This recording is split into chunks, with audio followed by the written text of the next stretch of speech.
더위를 피해서 해수욕장에 갔더니 둥둥 떠있는 해파리가 말썽입니다. 바다 불청객 노무라 입깃 해파리가 동해안 해수욕장에서 사람들과 함께 해수욕을 즐기고 있는데요. 아무 힘도 없어 보이는 외형과는 다르게 해파리는 독성이 강합니다. 쏘이면 피부가 부풀고 통증은 심하고 발열과 오한, 근육 마비까지 겪게 되는데요. 해파리 쏘임 사고를 예방하려면 피부 노출이 적은 수영복을 입고 유속이 느리고 부유물이 많은 곳에는 가급적 가지 않는 게 좋겠습니다. 만약에 해파리에 쏘였다면 쏘인 부위는 꼭 바닷물로 세척을 해야 하고요. 피부에 남아있는 촉수를 반드시 제거해야 합니다. 해양 생물이 지닌 독은 열에 약하기 때문에 45도 정도의 미온수로 온찜질을 해주면 통증이 감소하는데요.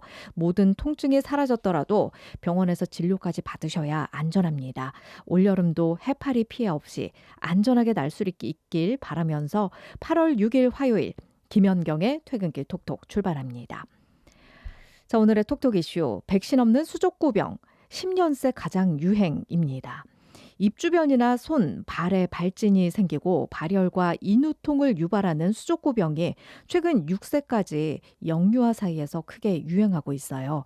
질병관리청 표본 감시 결과 영유아 외래 환자 1000명 중에 의심 환자를 포함한 감염자 수가 이달 3주 차에 78.5명을 기록했습니다. 한 달 전과 비교하면 2배가량 늘었고요. 최근 10년 중에 가장 많은 수준이에요. 수족구병은 바이러스가 참 다양해서 이전에 걸렸다 하더라도 병원체가 다르면 얼마든지 다시 감염될 수 있는데요.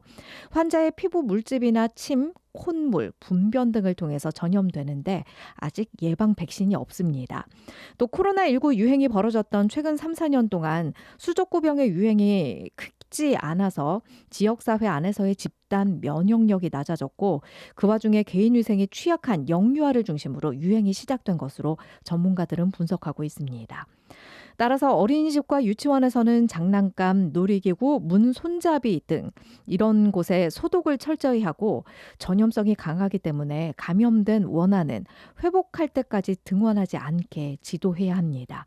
수족구병에 걸리면 증상이 일주일에서 열흘가량 나타나다가 보통 저절로 호전이 되는데요.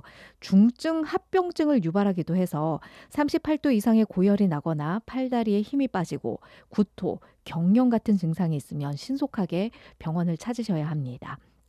백신이 없는 질병인 만큼 예방이 정말 중요하겠죠. 손 씻기 등 기본적인 개인 위생 관리부터 철저히 할 수 있게 아이들을 지도해 주면 좋겠습니다. 자, 오늘 순서 안내할게요.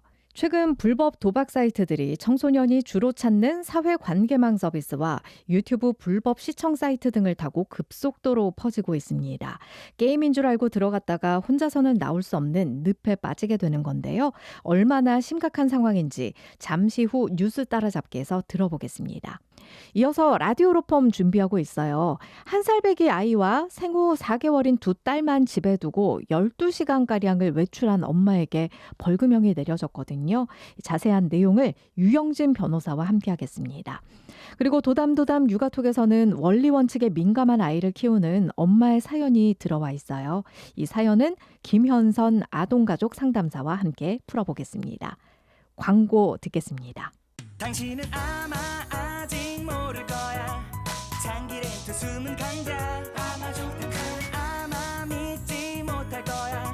합리적인 이 가격을 아마존 장기렌트의 숨은 강자 홈페이지에서 실시간으로 확인해보세요. 아마존 그 남자는 달랐어요. 피컷 먹는 남자.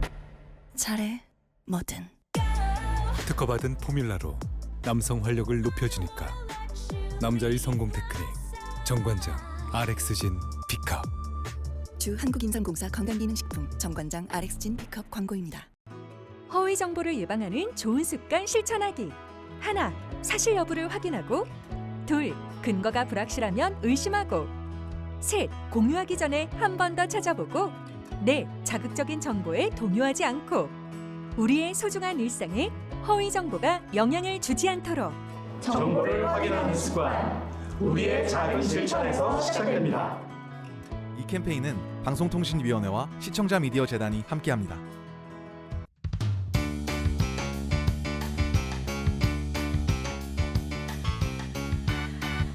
김연경의 퇴근길 톡톡 오늘은 들리는 라디오로 진행하고 있습니다. 유튜브 실시간 스트리밍 저희가 진행해놓고 있으니까요. 울산 MBC 뉴스 채널로 오셔서 실시간 댓글창으로 소통하시면서 함께 해주시면 좋겠습니다. 그리고 라디오로 듣고 계신 분들 샵 2848 짧은 문자 50원 긴 문자 100원의 정보 이용료 부과되는 문자 이용해서 소통해 주셔도 좋겠어요. 오늘의 퀴즈 드립니다. 피곤할 때마다 눈밑이 검게 변하는 이것 때문에 고통받는 분들 있으실 텐데요. 이것이 점점 짙어지는 이유. 정말 피곤해서일까요? 결론부터 말씀드리면 어느 정도는 맞다입니다. 원인을 혈관에서 찾을 수가 있는데요. 눈밑은 우리 몸 중에서 피부가 가장 얇은 곳이기 때문에 붉은색의 모세혈관과 검푸른색의 정맥이 쉽게 비쳐 보입니다. 그런데 잠을 못 자고 피곤할수록 혈관이 일시적으로 늘어나기 때문에 비치는 부위가 많아지고 이것이 더욱 심하게 보이는 건데요. 혈관은 평소 수축과 이완을 반복하면서 혈액 순환을 하는데 일정 시간 이상 잠을 못 잤거나 오래 앉아 있거나 심하게 스트레스를 받았을 때 혈액 순환에 지장이 생기고 혈관이 지나치게 늘어날 수가 있다고 합니다. 그러니까 피곤함으로 이것이 좀 짙어졌다 싶을 때는 잠깐이라도 편하게 눕거나 스트레칭을 해주시고 혈액 순환이 잘 되도록 눈가에 온찜질을 해주시면 좋겠습니다. 피곤한 사람의 대명사로 여겨지는 눈 밑의 검은 부분, 이것을 뭐라고 할까요? 1번 다크서클, 2번 다크초코. 정답을 샵 2848 혹은 유튜브 실시간 댓글창에 남겨주시면 되겠습니다.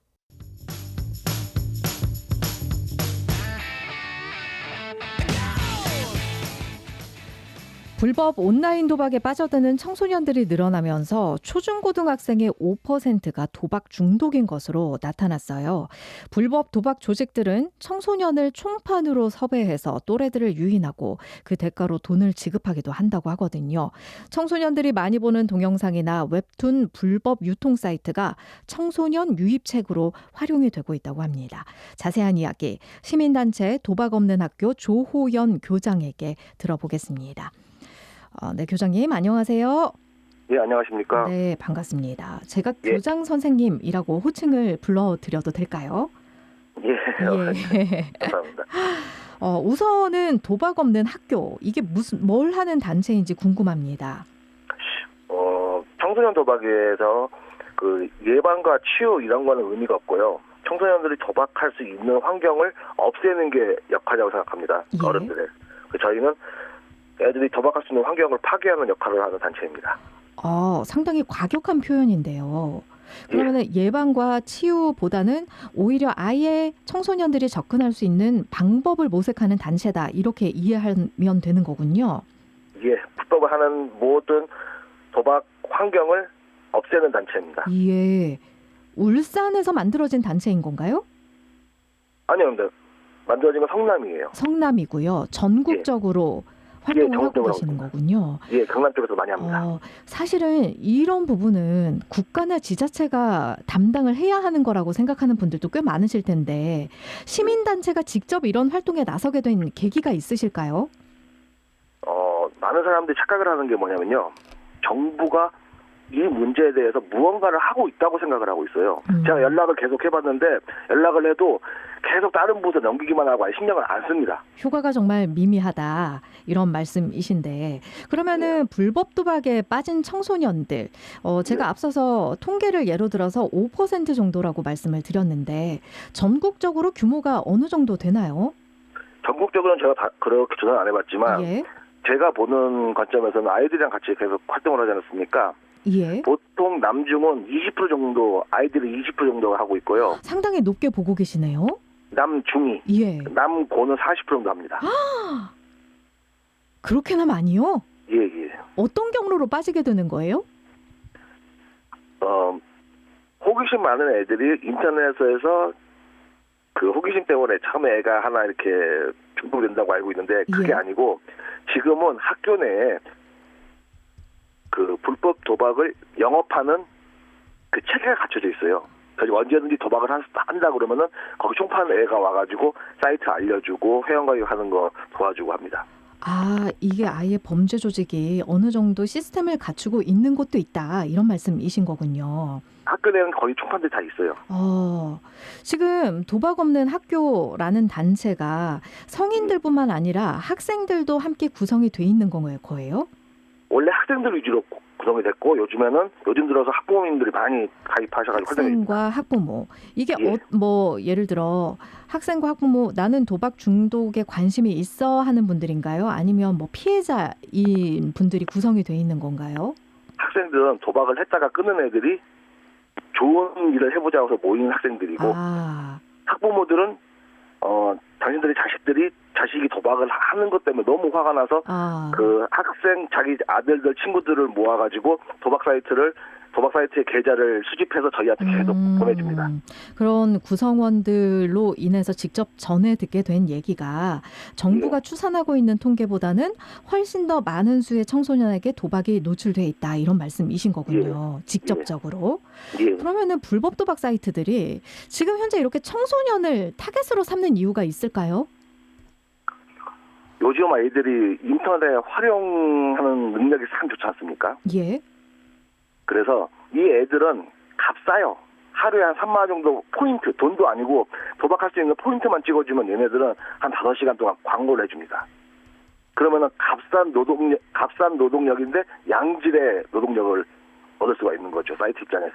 더욱이 친구들이 하나만 중독시키면 친구들 한 20명 정도는 이게 딱 전파를 시키니까 효율도 좋고. 요즘 온라인 세대인 청소년들을 통해서 도박 사이트의 노출 범위를 확 넓히는 역할을 하게 되는 거군요. 예, 이게 그렇죠. 또 성인까지 이어지면 굉장히 뭐 도박 사이트들에서는 이것도 경제적으로 이득이 있다 이렇게 또 보는 거고요. 그렇죠. 그러면은 도박 없는 학교에서는 이런 도박 사이트를 없앤다라고 얘기를 하셨어요. 방법이 있는 거예요? 저희는 지금 모니터링을 해가지고 그 계좌들을 싹 수집합니다. 그 도박 자금이 해가지고. 들어가는 계좌를? 예, 다 그 계좌를 모아가지고 은행이랑 같이 계좌를 지급 정지시키는 일을 하고 있어요.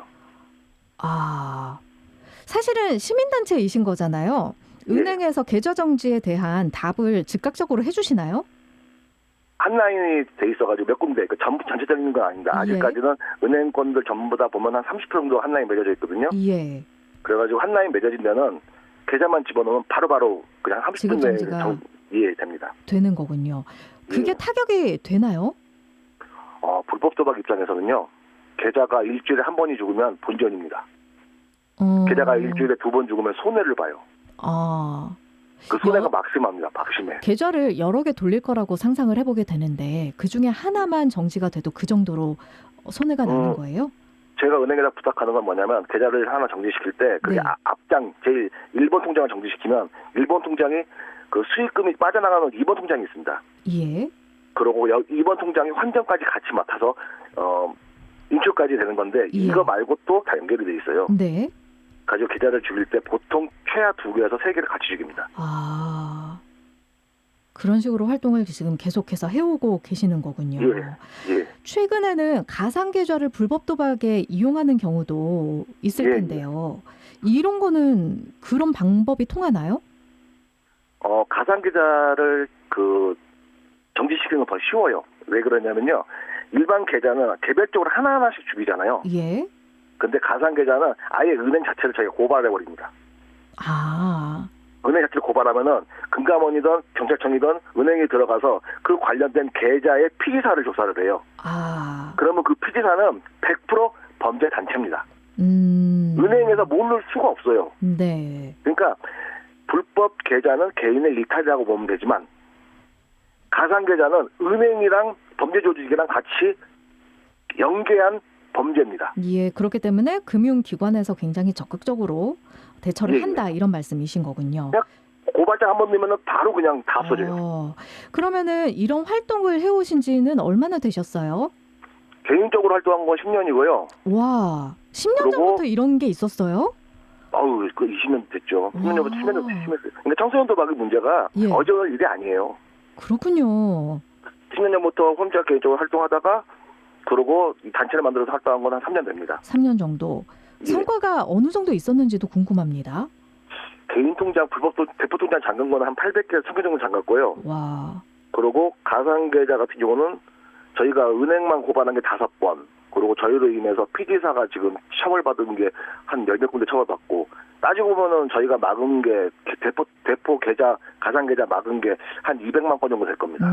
지금 그러면 그런 활동을 통해서 조금은 줄어들고 있다고 보세요? 아니면은 그럼에도 불구하고 계속해서 활동을 해나가고 있다고 보세요? 효과 엄청 좋습니다. 지금 불법 시장에서는 청소년을 절대 안 받습니다. 아, 그래요? 자기네들이 커뮤니티 채널 만들어서 절대 청소년 받지 마라. 도박 없는 학교 학생들이 들어와서 계좌를 스타트해가지고 고발하면 잠기니까 절대 받지 마라. 그러면은 기존에 이용하던 성인들까지도 다 막혀버리는 일이 발생하니까. 그렇죠. 그런 부분에 효과가 있는 거군요. 예, 5만 원 벌자고 5억을 손해 볼 수는 없잖아요. 그러면요, 지금 울산에서도 사실은 청소년 중독 예방 센터 이런 것들도 생겨나고 있고요. 점점 이런 인식이 확산이 되고 있어요. 그러면은 우리 아이가 이런 것 같아라고 걱정하시는 성인들도 있으실 테고요. 그리고 청소년 스스로가 나 여기 좀 도움을 받아보고 싶은데 하는 분들, 그런 분들을 위해서 도박 없는 학교 교장 선생님으로서 좀 도움 말씀 한 말씀 남겨주시면 좋겠어요.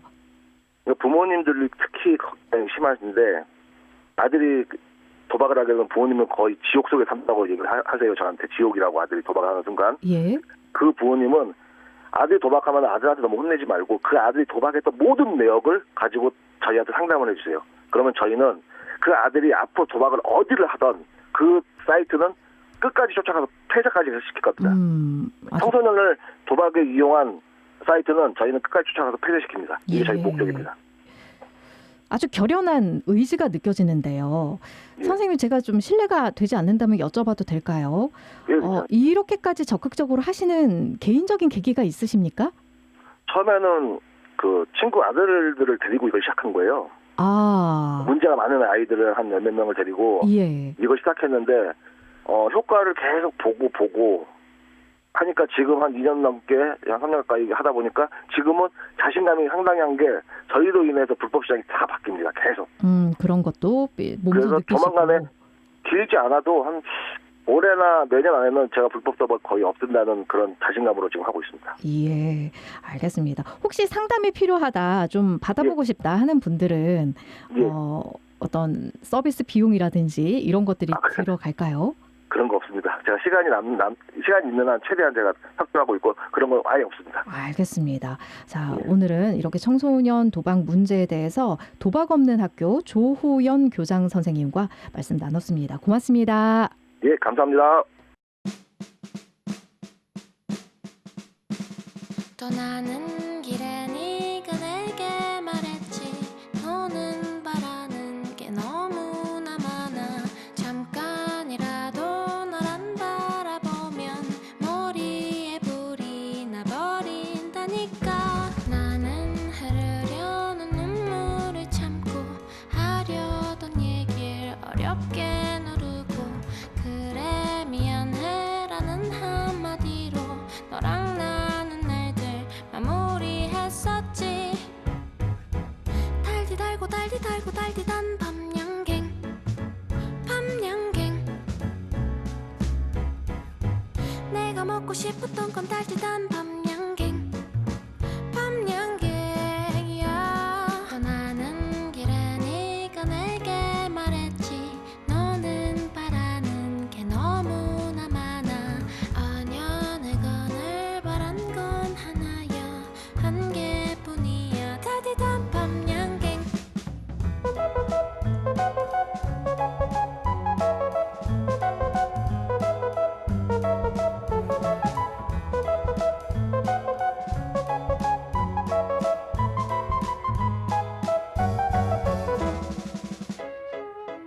달디 달고 달디 달고 달디단 밤양갱, 밤양갱. 내가 먹고 싶었던 건 달디단 밤양갱, 밤양갱이야. 상다리가 부러지고 둘이서 먹다 하나가 쓰러져 버려도 나라는 사람을 못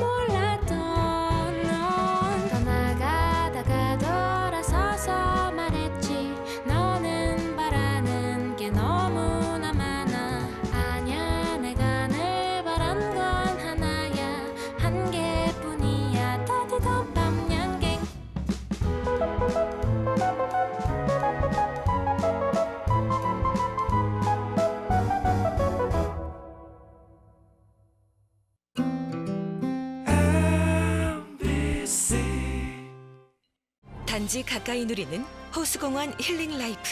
내일이 더 기대되는 신주거타운 개발 비전. 내 아이를 위한 안심 교육 환경까지. 울산 남구 변화의 새중심. 호수공원 새 도시의 브랜드 단지. 번영로 하늘채 라크뷰. 8월 오픈 예정. 1555-5803 코오롱 글로벌. 오랜 세월 한결같은 마음으로 오직 한 길만 걸어왔습니다. 이대째 이어온 종합광고의 대명사 100년 기업 문화종합광고사. 간판, 현수막, 상패, 인쇄, 판촉물까지 고객이 믿고 신뢰할 수 있는 기업 검색창에 문화종합광고사. 이주 배경 인구 250만 시대. 그 속에 우리 친구들도 있습니다. 승원이와 농구 대결을 좋아하는 모이부도, 하늘이와 떡볶이를 먹으며 수다를 즐기는 카리나도. 우리에게 중요한 건 우리 모두 친구라는 사실.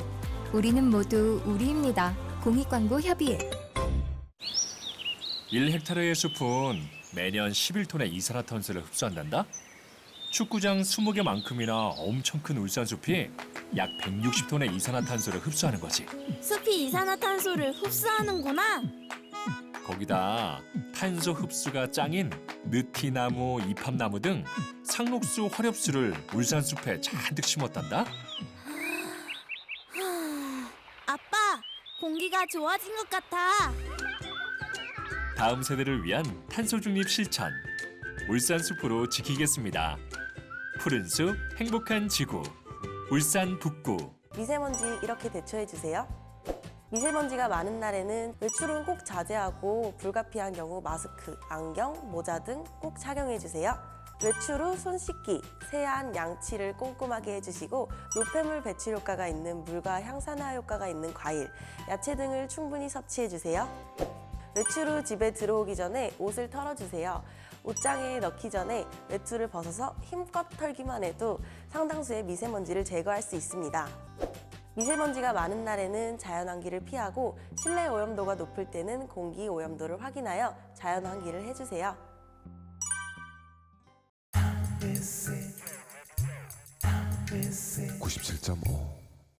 네, 김연경의 퇴근길 톡톡. 올림픽 기간 동안 들리는 라디오로 진행하고 있습니다. 울산 MBC 뉴스 채널로 오시면 실시간 댓글창으로 소통하시면서 함께 하실 수 있겠고요.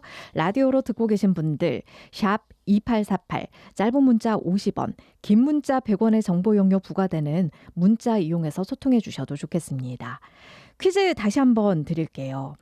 피곤이 누적되면 눈밑이 퀭하게 어두워지잖아요. 우리는 그걸 이것이라고 부르는데 피곤할수록 이것이 짙어지는 가장 큰 이유 중에 하나가 바로 혈관입니다.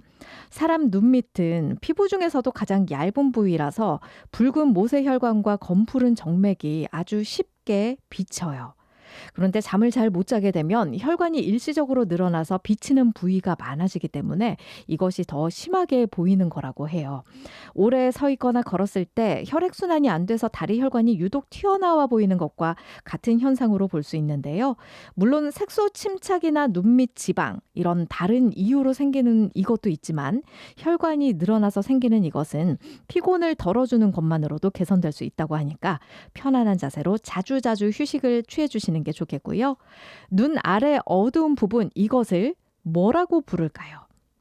1번 다크서클, 2번 다크초코. 정답을 샵 2848 혹은 유튜브 실시간 댓글창에 남겨주시면 되겠습니다. I'm gonna give it to you. 네, 알아두면 쓸모있는 법률 지식 라디오로 펌해서 알려드립니다. 자, 오늘도 유영진 변호사님 함께하겠습니다. 변호사님 어서 오십시오. 네, 안녕하십니까. 네, 반갑습니다. 오늘도 울산에서 일어난 사건을 토대로 이야기를 나눠보고자 하는데요. 한 살 배기와 생후 4개월인 2딸만 남겨두고 12시간 정도 집을 비운 20대 엄마에게 벌금형이 선고된 사건이 보도가 됐었어요. 변호사님, 여기까지만 보면 혹시 피치 못할 사정이 있지 않을까 하는 생각이 들거든요. 네. 이게 혹시 사건 경위 이런 것들을 저희가 알 수 있을까요? 네, 일단 보도에 나타난 내용을 보면 피고인은 1살과 생후 4개월인 친딸들이 잠든 사이 외출했다가 11시간 40분이 지나서야 집에 돌아왔고요. 또 귀가 후에 사실혼 관계인 남편에게 오빠가 싫어져서 휴대폰을 두고 떠난다. 아이들을 잘 키우고 다시는 연락하지 마라. 뭐 이런 취지로 쪽지를 남긴 후 다시 집을 나갔습니다. 예. 그러니까 이 때문에 아이들은 아빠가 집으로 오기까지 15분가량 또 추가로 방치가 됐었던 사안입니다. 그래서 판시 내용까지 종합을 해보면 단정 지을 수는 없지만 아마도 부부간의 갈등이 있었거나 또 피고인의 어떤 스트레스 상황이 누적된 게 아닌가 그런 원인으로 추측이 되고 있습니다. 신고는 누가 한 거예요? 신고를 누구가 했는지는 불분명하지만 예. 아빠가 신고를 하지 않았을까 추측이 되고 있습니다. 그러면은 지금 아이들만 두고 집을 나왔다는 것 자체가 죄가 되는 거예요? 네, 그렇습니다. 이제 아동복지법에 그 금지 행위들을 규정하고 있는데요. 예. 그중 한 가지로 자신의 보호 감독을 받는 아동을 유기하거나 의식주를 포함한 기본적 보호, 양육, 치료 및 교육을 소홀히 하는 그런 방임 행위를 그 금지 행위로 규정하고 있습니다. 예. 여기에 위반된다고 본 건데 이제 법정의 내용이 다소 광범위하게 되어 있죠. 네. 그래서 스스로 보호할 수 없는 영아의 경우에는 이제 집에 놔두고 외출을 하는 것만으로도 이 규정에 적용이 될 수가 있습니다. 그러면은 지금 광범위하다고 말씀은 하긴 하셨지만 유기라는 게 어떤 시간적인 기준이라는 게 있는 거예요? 방임이라는 게? 정해진 시간 기준은 없습니다. 예. 결국은 그 시간이나 상황에 따라 종합적으로 봤을 때 유기나 방임으로 평가될 수 있다면 이 아동복지법 위반을 적용할 수가 있겠습니다. 그럼 정황이나 의도를 좀 분석한 후에 이게 방임이다라고 보는 그런 경우겠군요. 네, 그렇습니다. 그러면은 만약에 나가기 전에 아이 아빠한테 미리 나 아이들 두고 나간다라고 통보를 했다면 어떤가요? 좀 다른가요? 네, 만약 아빠가 즉답을 하지 않거나 바로 돌아올 수 없는 상황이었다면 역시 죄의 성립에는 영향이 없다고 판단이 됩니다. 다만 악의적인 유기는 아니라고 판단이 돼서 양형에 있어서 좀 유리하게 적용될 수는 있겠습니다. 죄는 맞으나 처벌 수위는 좀 다를 수 있다. 네, 그렇습니다. 예. 지금 더 큰 처벌이 아니라 벌금형으로 마무리된 이유가 있을까요? 네, 그러니까 말씀드렸듯이 이게 실질적으로 위험한 상황이 발생했다거나 다치는 등의 결과 발생은 없었기 때문일 거고요. 네. 이제 만약 유기 시간이 더 길었다거나 특정한 위험 결과 상황이 발생을 했다면 아마 징역형이나 징역형의 집행유예가 선고되었을 수도 있었겠습니다. 예. 지금 사건을 들여다 보니까요. 엄마한테 지적장애가 있었다 이런 기사가 또 있네요. 네, 그렇게 나타나고 있습니다. 그러면요. 지적장애 엄마한테 두 아이를 모두 맡겨놓은 아빠한테는 방임이나 뭐 그런 혐의가 없는 건가요? 네, 이 부분은 좀 지적장애 정도에 따라 다르게 봐야 될 것 같고요. 예. 이제 평소 아이들에 대한 보호와 양육이 가능한 정도였다면 돈을 벌기 위해서 친모에게 아들을 맡긴 아빠에게 유기 방임은 죄책은 씌울 수가 없을 거고요. 근데 만약에 이제 스스로도 케어가 안 되는 중증 지적장애의 경우에는 아빠에게도 방임죄 적용이 될 수 있겠습니다. 예. 정말 구체적으로 여러 가지가 궁금한 점이 떠오르는데요, 변호사님. 네. 그러면 지금 이 사건의 경우에는 아이를 두고 집을 나온 이유가 사실은 뭐 적절한 이유는 아니었어요. 그런데 생계 유지 같은 좀 피치 못할 사정이 있는 경우도 있잖아요.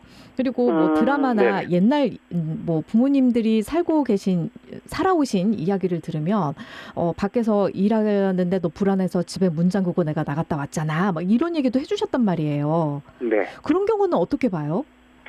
일단 뭐 생계 유지든 그런 불가피한 사유를 이유로 아이들을 놔두고 오는 것도 그 형식적인 행위로 볼 때는 유기 방임이라는 점에서는 동일합니다. 왜냐하면 영아의 경우에는 스스로 어떤 케어나 위험 상황에서 대처가 안 되기 때문에 형식적인 면에서 봤을 때는 유기 방임이라는 점에서 동일하고 처벌 면하는 사유는 될 수가 없겠습니다. 그러면 뭐 집 앞에 잠깐 분리수거를 한다거나 꼭 필요한 물건을 사러 간다거나 이런 것들은 의도나 정황이 뭔가 아이를 해치려는 그런 것들이 없었으니까 뭐 방임이나 유기나 이런 쪽은 아닌 거군요. 네네. 이런 사안의 경우에는 행위를 했어도 그러니까 실사례로 사건화되기는 좀 어려울 거예요. 누군가 신고가 있어야 되니까. 근데 만약에 이제 어떤 사고가 발생했고 그 수사기관에서 어떤 경위로든 인지해서 사건화가 됐다면 근데 만약에 이제 한순간이라도 옆에서 케어해야 되는 영아인 경우에는 혹시나 이제 방임죄로 또 의유를 할 수도 있습니다. 원칙적으로는 같이 있어야 하는 거군요. 이렇게 네, 스스로를 그렇습니다. 돌보지 못하는 아이들하고는. 맞습니다. 맞벌이 가정의 경우에는 아이 돌봐줄 사람이 없는 경우도 종종 뭐 상황에 따라서 생기기도 할 텐데요. 만약에 아이가 지금 사건의 경우에는 1살과 생후 4개월이긴 합니다만 부모의 말을 알아들을 정도로 성장한 경우라면 어때요? 이것도 단정지어서 볼 수는 없을 것 같고요. 아이들의 나이에 따라 좀 달리 볼 수 있겠고요. 미취학 자녀의 경우에는 문제의 소지가 있고요. 또 초등학교 저학년인 경우에도 좀 애매할 수 있습니다. 이제 혼자 놔둔 시간도 봐야 되고, 또 이제 어린 자녀가 있지만 그 위에 또 보조할 나이가 좀 있는 형제 자매가 있었는지, 아니면 또 CCTV를 설치해서 감독 내지 보호를 하고 있었는지, 이런 다양한 요소를 좀 살펴봐야 판단이 가능할 것 같습니다. 네. 지금 그러면은 부부 간의 갈등이 아주 심각하다거나 집안 간의 갈등이 아주 심각한 경우에 신고가 들어가게 되면 원칙적으로는 이게 처벌받을 수 있는 상황인 거군요. 네, 그렇습니다. 저는 이쯤에서 궁금한 게요. 예전에는 그냥 넘어갈 수 있었던 게 최근 들어서 이런 아동 복지에 대한 개념이 강화됐다고 느끼거든요. 맞습니다. 그 앞서서 말씀하신 아동복지법이라는 게 언제부터 있었던 거예요? 아동복지법이 이제 제정이 된 시기는 오래되지 않았고요.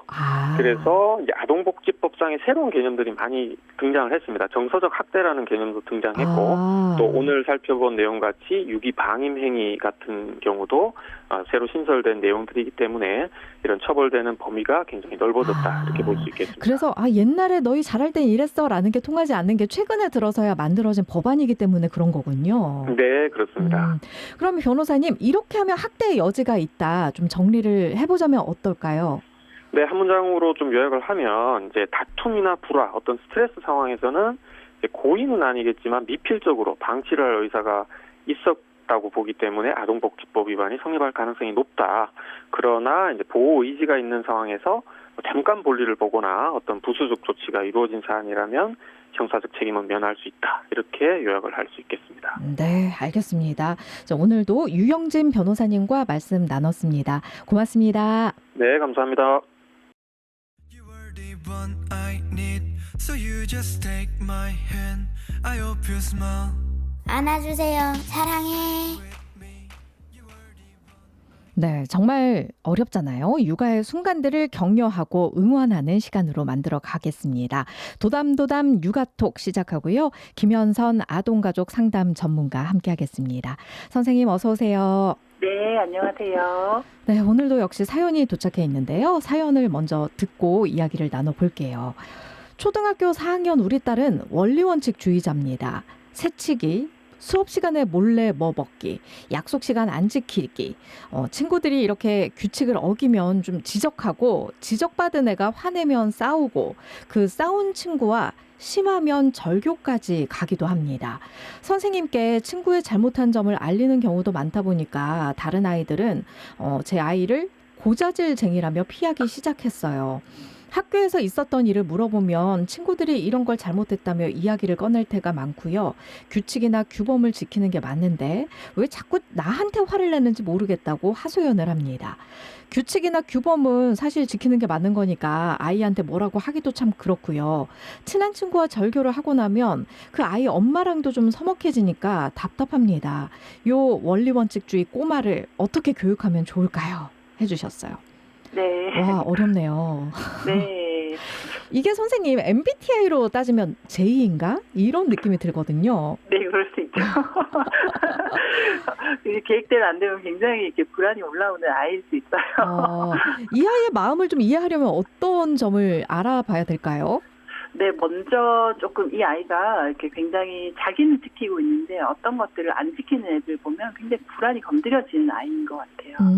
그래서 이 불안해하지마 한다고 불안이 낮아지는 건 아니기 때문에 그 불안함을 조금 들어주는 것들이 필요하실 것 같아요. 예. 그래서 작은 자극이나 이런 것에도 쉽게 불안해지는 이런 기질이 있는 아이들은 자기가 만들어진 틀이나 이런 것들이 있는데 이게 벗어났을 때 굉장히 이게 불편한 아이들이거든요. 네. 그래서 불안할 수 있다. 그런 것들이 불편한 마음이 들 수 있다가 먼저 되어야 될 것 같아요. 예. 그런데 이런 것들을 어떻게 전달할지를 조금 이렇게 훈련을 해야 될 것 같고, 또 초등학교 4학년 정도면 영유아기 때도 마찬가지고 초등 저학년 때 도덕성이라는 것은 사실 그 어른들 처음에는 부모가 정해준 거, 그다음 선생님이 정해준 이 틀을 지키면 좋은 아이, 안 지키면 나쁜 것, 요 정도 수준의 도덕성이거든요. 네. 근데 이제 요 정도 도덕성인데 이제 조금 크게 되면 요 의도가 왜 그런지에 대해서 생각할 수 있게 되거든요. 예. 그래서 요 부분에 대해서 아이가 지키지 않는 아이를 볼 때 불안함이 이렇게 들 수 있다는 것들을 인정해 주시고, 요 도덕성을 가지고 조금 이렇게 유연할 수 있도록 어머니께서 알려주시면 좋을 것 같아요. 유연하게 대처할 수 있게. 우선 지금 설명을 해주실 때 기질이라는 얘기를 하셨어요. 그러면은 이 따님 같은 경우에는 좀 기질적으로 이렇게 타고 태어난 거라고 보면 되는 거예요? 네, 타고난 예민한 아이도 이렇게 완벽주의자들이 있을 수 있어요. 그러면은 이걸 지키고 다른 아이가 뭐 이렇게 새치기 하는 건 잘못한 거 맞아. 너가 하는 말이 맞아. 여기서 한 걸음 더 나아간다면 어떻게 해야 되나요? 일단 정서를 건드리셔야 되고요. 이렇게 정서적인 기준과 인지적인 기준에 인지적으로 그거는 맞고 그래서 너가 불안한 게 맞아. 네. 그런데 그 다음 이제 사회성의 문제이거든요. 예. 근데 이것들을 어떻게 전달할지 이거는 그런데 친절해야 되고, 그리고 혹시 그 친구가 이렇게 이야기했을 때 기분이 나빠서는 안 돼 하는 것들이 사회성에 대한 부분이거든요.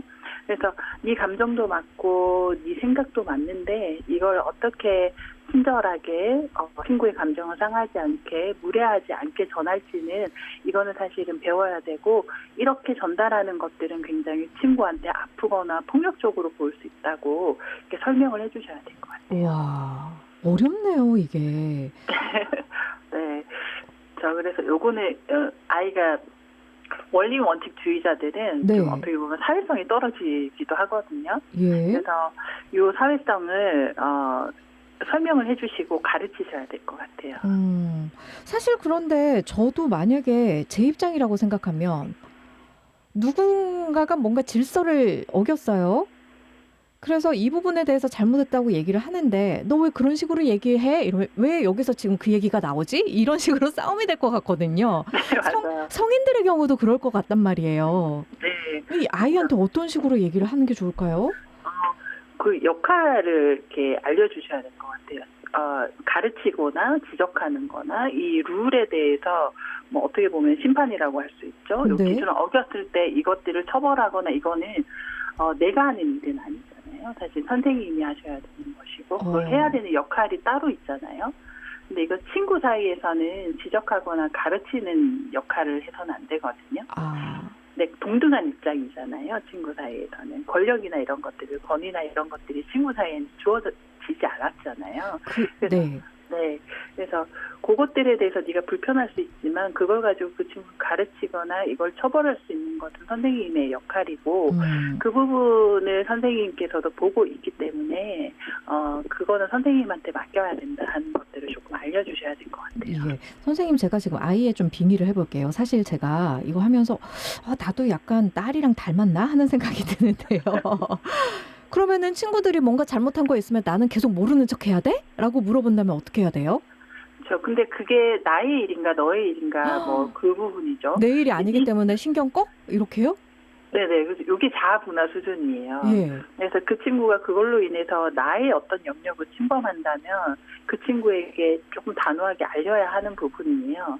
근데 그것이 그 친구가 타인의 어떤 것들을 권리를 침해한다면 그 친구가 분명히 이야기할 수 있거든요. 근데 그거를 내가 나서서 한다는 건 그 손해를 보고 있는 그 친구에 대해서도 굉장히 좀 신뢰를 하는 걸 수 있어요. 그 친구가 그걸 통해서 배워야 자기 주장을 하고 내 이야기를 할 수 있는 권리를 내가 뺏는 것이거든요. 우와. 그래서 이 부분도 알려주셔야 돼요. 그래서 요즘 뭐 초등학교 사이에 어떤 굉장히 이렇게 뭐 난폭하거나 친구를 막 이렇게 때리거나 이런 친구가 있는데 그것들을 내가 걔를 너무 괘씸한 거죠. 너무 괘씸해서 그 친구를 너무 이렇게 혼내주고 싶어서 내가 이렇게 만약에 이렇게 혼을 내거나 아니면 조금 못하게 이렇게 하면 오히려 그것들을 한 친구가 학폭이나 이런 것들로 신고당할 수도 있거든요. 그러면 너무 모르는 척하는 것도 약간 이기적인 성향으로 만들어가는 것 아닐까? 이런 걱정이 되기도 하는데 어때요?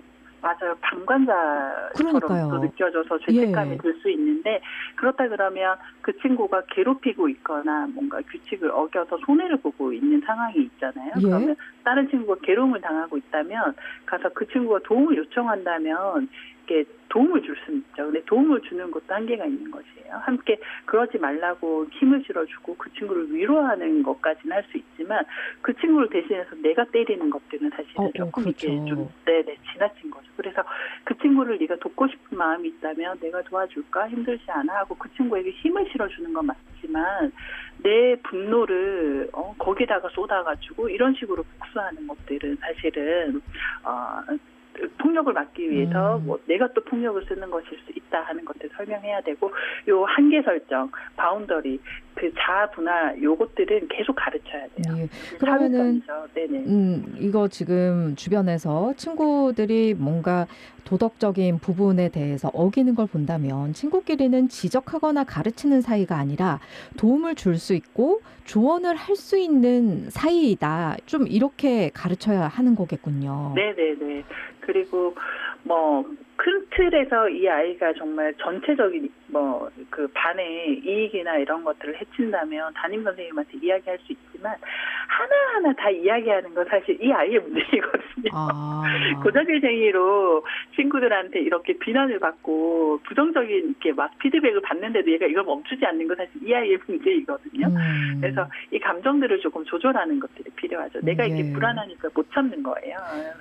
요 아이의 좀 정서적인 문제인 것 같아요. 네, 이 부분도 진짜 어렵네요. 그리고요, 지금 아이 엄마랑도 좀 서먹해졌다 이런 얘기를 하셨어요. 친한 친구하고 갈등이 생겼을 때.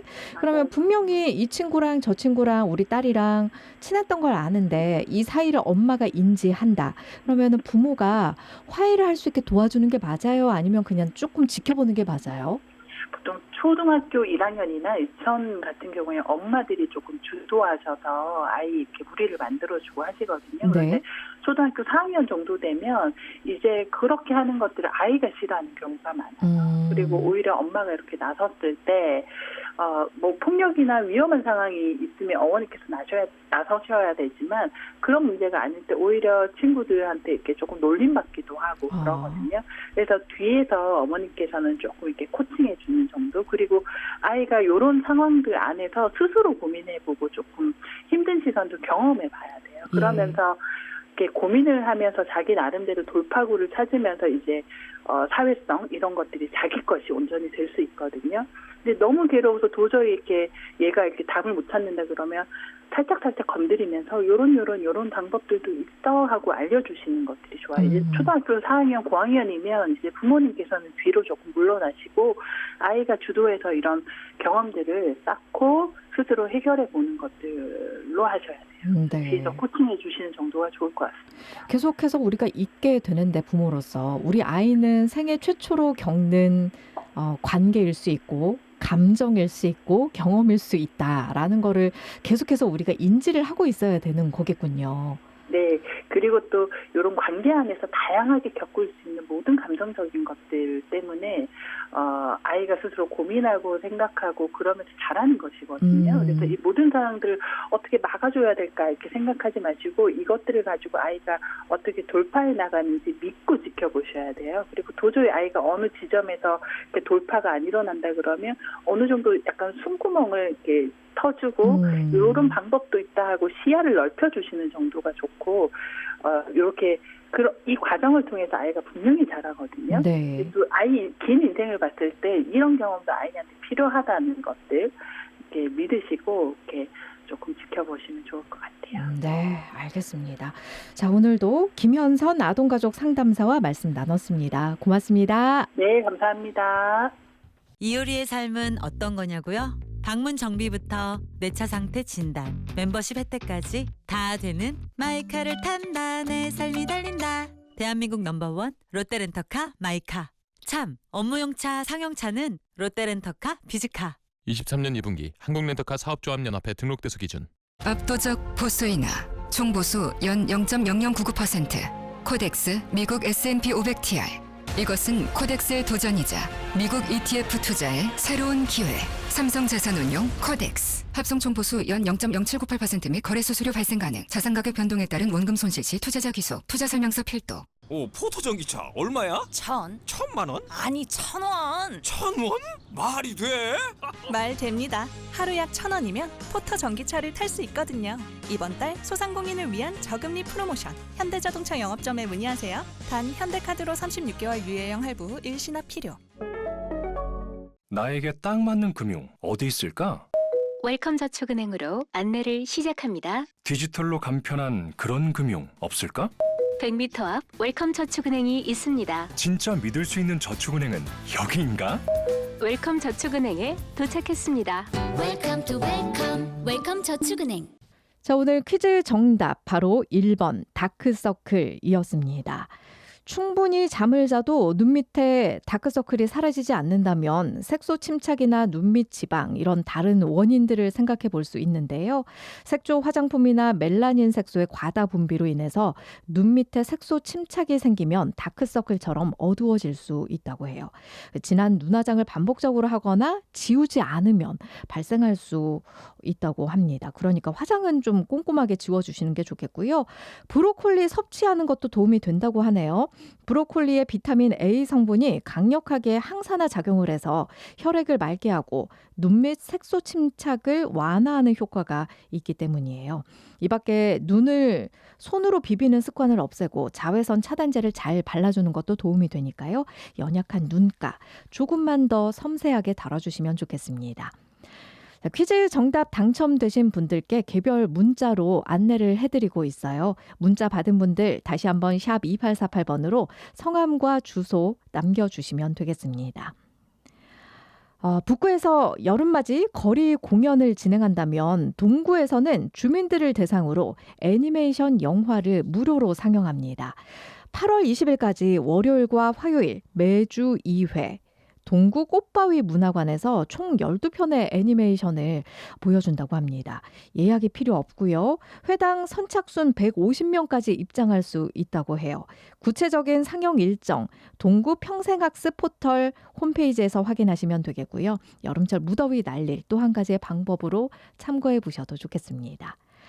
자, 오늘 끝곡은 다소 시간을 좀 거슬러서 선곡을 한번 해봤습니다. 에메랄드 캐슬의 발걸음 들으시고요. 편안하게 들으시고요. 행복한 저녁 보내시고 저는 내일 여러분 다시 찾아뵙겠습니다. 여러분 고맙습니다.